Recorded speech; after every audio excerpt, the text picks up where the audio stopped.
souvent, la protection de l'environnement était parfois un débat idéologique, puis très, très réduit. C'est-à-dire que c'était vraiment, on disait qu'il fallait manger bio, réduire la consommation d'électricité, ne pas laisser des pièces allumées. Enfin, alors que c'est devenu un enjeu, certes économique important, certes aussi écologique, mais aussi un enjeu humain urgent, parce qu'on le voit avec les dérèglements climatiques, on voit avec les catastrophes naturelles, les mouvements de population que ça peut entraîner, qui génèrent parfois des conflits.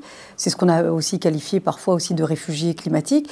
Et c'est vrai que tous ces événements-là, parfois par une partie du monde, que je pourrais qualifier de l'Occident, on voyait ça sous l'aune finalement de la générosité. On collectait des fonds pour les envoyer à ces pays, à ces peuples, pour les aider à avoir des abris.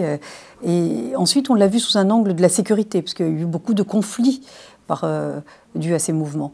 Donc ces enjeux-là, à un moment donné, on s'est rendu compte que ça nécessitait plus que de la générosité, beaucoup plus de respect, de considération un engagement de charité, mais de la solidarité, mais aussi de la responsabilité, parce qu'on se rend compte que ce qui s'est passé dans une certaine partie du monde concernait l'ensemble du reste du monde. Donc c'est devenu un enjeu de responsabilité mondiale. La protection de l'environnement, c'est pas un gadget. C'est une réalité. Et concrètement, en tant que maire du 7e, est-ce que vous êtes impliqué vous-même sensiblement dans la protection de l'environnement et le développement durable? Alors, moi, je suis maire d'arrondissement, donc c'est une mairie de...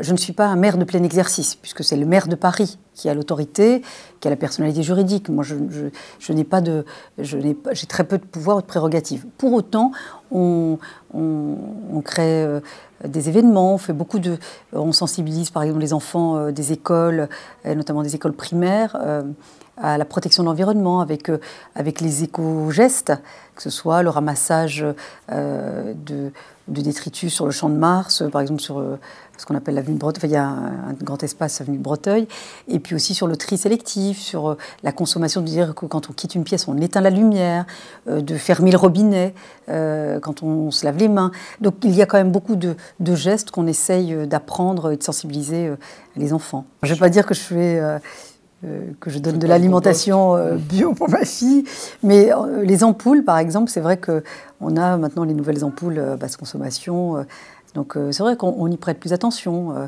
un petit peu plus, mais je crois que les enjeux, ces petits gestes sont nécessaires, mais les enjeux sont lourds, importants, contraignants, et je crois qu'il y a des responsabilités de citoyens, mais il y a aussi des responsabilités de politique, et là, ça devient indispensable. Moi, je sais que, par exemple, en tant que parlementaire européen, je soutiens, c'est les interventions que j'ai eues au Parlement européen, je soutiens, mais alors totalement, la création d'une organisation mondiale de l'environnement. On ne peut pas avoir une OMC qui contrôle, finalement, le libre-échange ou le commerce dans le monde, et ne pas avoir, par exemple, un lieu, une organisation qui puisse contrôler la mise en œuvre, le suivi des décisions qui pourront être prises à Copenhague, ou une étape qui peut être prise, qui peut être le premier pas à Copenhague.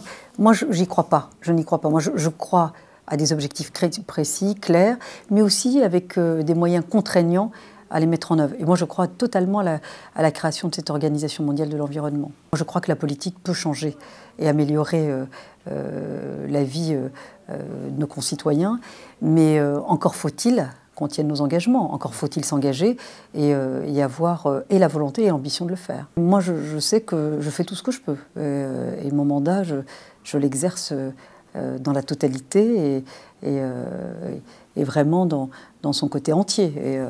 Donc je ne lâcherai rien. Voilà. Il faut se donner des objectifs clairs sur la réduction, par exemple, des gaz à effet de serre, mais également par exemple, en termes de politique agricole. Moi, je pense qu'il faut d'abord regarder, c'est-à-dire qu'il faut aider et soutenir les pays en voie de développement ou en développement dans tout ce qui est protection de l'environnement. Pourquoi? Parce que d'abord, ils sont en mutation et en développement. Et dans de nombreux pays, les besoins fondamentaux, moi je dirais même l'accès à des droits fondamentaux, que ce soit pour l'éducation, pour l'alimentation ou pour l'eau, ne sont pas satisfaits.